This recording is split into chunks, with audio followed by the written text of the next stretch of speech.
At the same time, Labor is refusing to list construction trades on the skilled visa lists. Master Builders analysis shows that the first tranche of Labor's IR laws will cost $15.9 billion in construction output and set Labor's housing targets back by another 15,400 homes.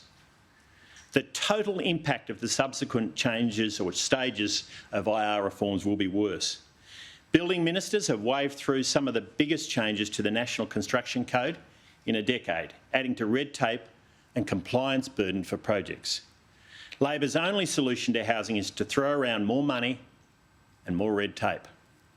The Coalition will make the tough decisions to remove supply pressures, reduce costs and improve productivity. Now, the pressures on construction and other costs don't just apply in the housing market. Our manufacturing and resources sectors are under cost pressure, with recent losses to those sectors, including Qenos and the Kwinana alumina refinery. It's too expensive and too slow to build and operate things in Australia. The consequence is that Labor's Made in Australia policy is throwing taxpayers' money after Labor's bad policies. The Coalition wants our resources and manufacturing sectors to thrive.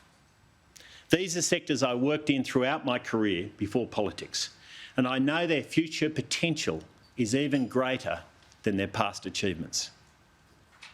But getting back on track and back to basics means making Australia a great place to invest in resources and manufacturing again.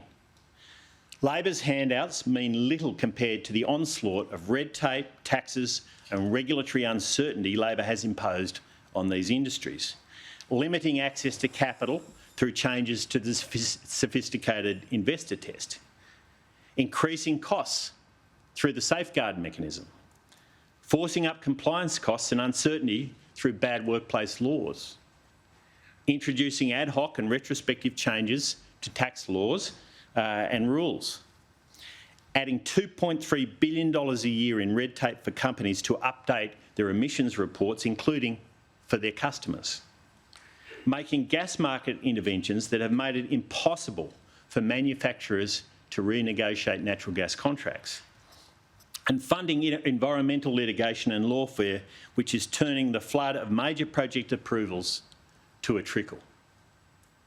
As the BCA, MCA and ACCI have pointed out, it is death by 1,000 cuts, death by 1,000 cuts. Manufacturers I speak to regularly need a better business environment today, not in the future.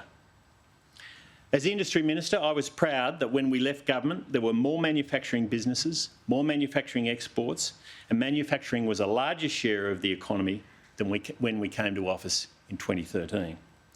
More investment means getting the economic fundamentals right across energy, regulation, approvals and tax. The Coalition will make Australia a better place to invest by increasing domestic natural gas production to ensure cheaper, reliable and cleaner energy, streamlining regulatory approvals and restoring the National Gas Infrastructure Plan, which Labor dropped and has refused to reinstate. And that's a plan that will fill the gap in gas supply caused by collapsing Bass Strait production.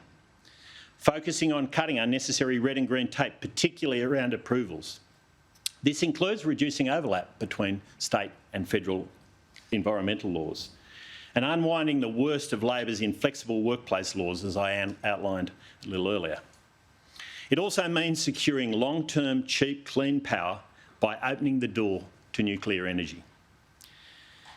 Robert Menzies recognised the need for the Snowy Hydro scheme if Australia was to be competitive in the post-war industrial environment. Today, we need more energy, not less.